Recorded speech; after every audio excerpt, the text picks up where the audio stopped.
Hey, what's up, everybody? It's Charles the Bands. I want to welcome you guys to another episode of DREAMERSPRO Show.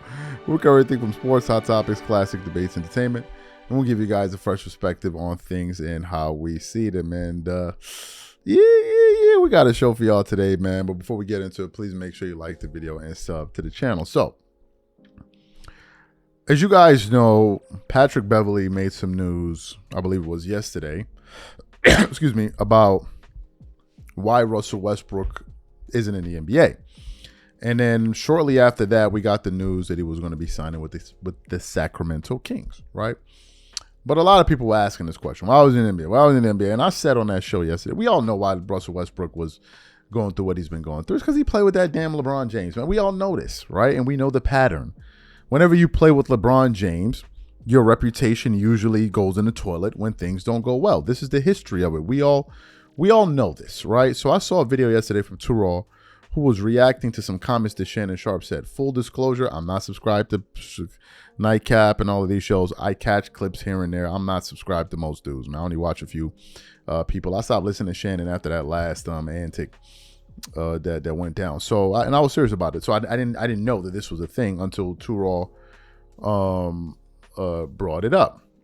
But one thing people need to know, or at least needs to be brought up, is the fact that Shannon Sharpe, Skip Bayless, and many others are part of the reason why Russell Westbrook went from being a max player when he got to LA. I think his final year with the Lakers, he was getting paid over $40 million, to him leaving the Lakers and him becoming a mid-level exception guy, is because of the slanderous things that Shannon Sharpe and Skip Bayless and these guys did to this guy for well over a year on FS1.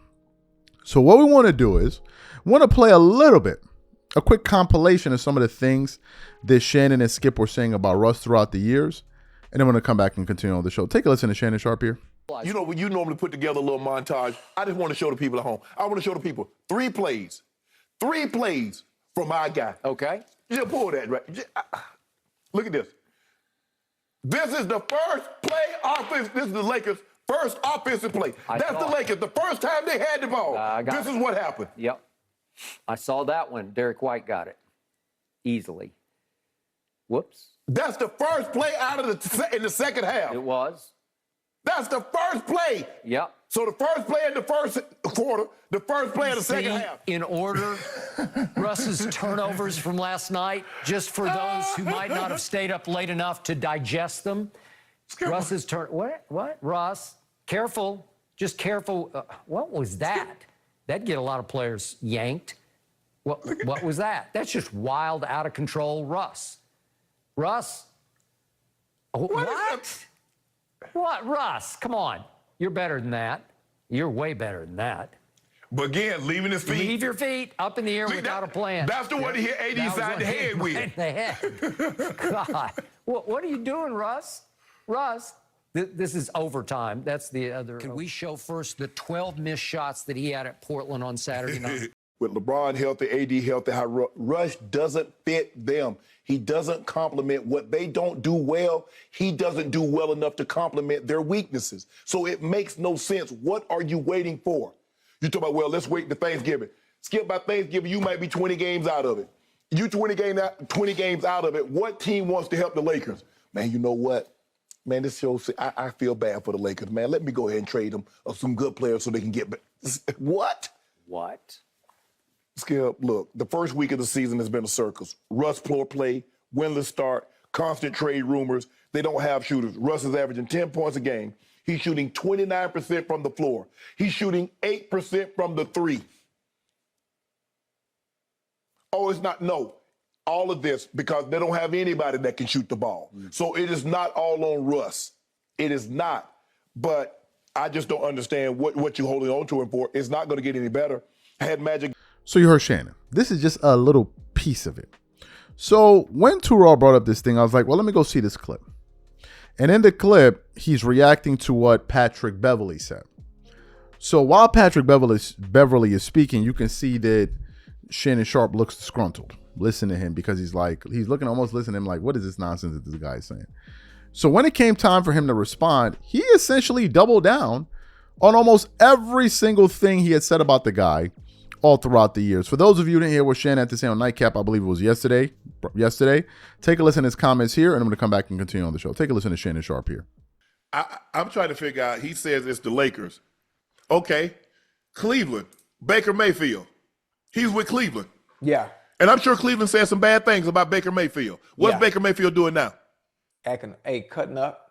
Okay, the Lakers. He said this man has been a sixth man. And T. Lue, my guy. T. Lue say, I love Russ. Why didn't they sign him back?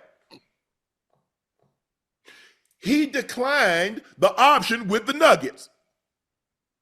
So are we not going to, he mentioned Russ shot 40% from the three. So are we going to take an outlier season, or are we going to take about what he's done, his career in the playoffs from the three-point line? So I'm just figuring out how the Lakers keep taking the blame. Okay, he went to Utah. Utah bought him out. He goes to the Clippers. Clippers could have re-signed him after that year. They didn't. He goes to the Nuggets. They have an option. He has an option for $3.5, $4 million, whatever the case was. Right. He declined the option. They move on. How is that the Lakers' fault? I was when I first started hearing rumors, I said this is a bad deal. I said LeBron and Russ won't work together. Right. They both need the ball, and it just won't work.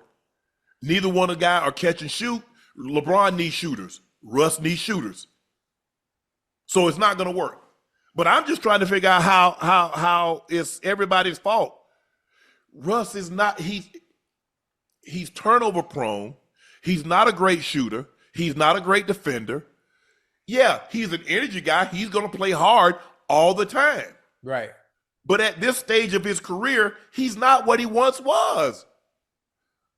Damn. Excellent. So you heard what he had to say. Let me just give you guys a quick history.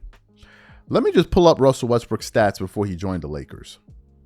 Because it was these stats that he was putting up year after year after year that caused him to be a max guy. Before he got to the Lakers, he averaged 20. No, let me see. That's the preseason. Let's pull up the regular season stats. Yes. So the year before he got to the Lakers, he averaged 22 points per game on 44% shooting from the field, 31.5% shooting from three, getting you 11.5 rebounds, 11.7 assists. He was averaging 4.8 turnovers a game and 1.4 steals. And he averaged a triple-double that year. And that year, those were career highs. Career highs in triple-doubles. And rebounds and assists. He gets to the Lakers and we see a precipitous drop in his production. Now, I want to point something out here. I want to talk about his turnovers. That year when Russell Westbrook joined the Lakers, he was averaging 3.8 turnovers a game. And the year that was 2021, 2021, 2022. Do you know who was averaging 3.5 turnovers a game that year? Shannon Sharpe. LeBron James. Did you see any of the LeBron highlights? The year before, do you know how many turnovers LeBron was averaging? 3.7. The year before, do you know how many turnovers LeBron was averaging? 3.9 turnovers per game.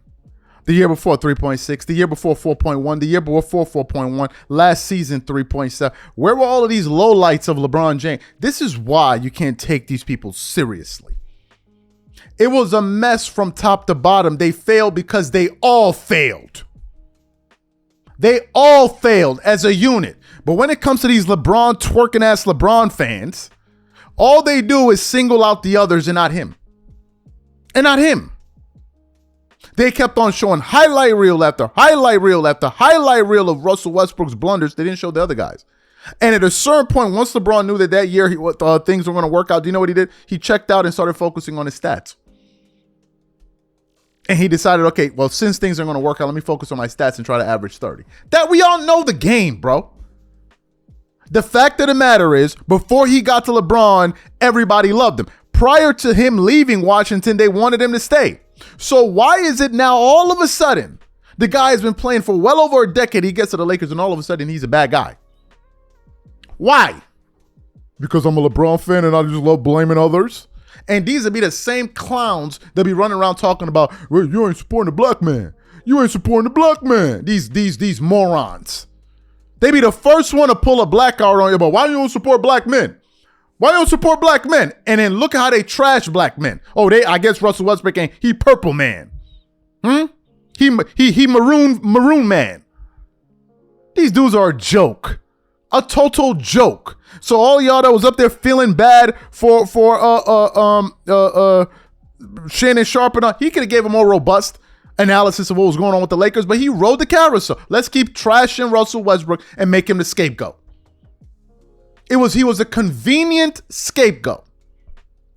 And now he doubling down. Man, knock it off. Knock it all the way off with your nonsense, man. Knock it off. That's why Charles Barkley was calling out these dudes. Y'all made Russell Westbrook and Frank Vogel the scapegoat. When Russell Westbrook left, Darvin Ham became the scapegoat. Then AD left, Luka became the... I mean, just knock it off with these dudes, man. They're clowns, and they're not serious. They're not serious, these guys, at all. These are my thoughts. Whatever you guys think, leave your thoughts in the comments, and we catch you guys on the next show. I'm out. Peace.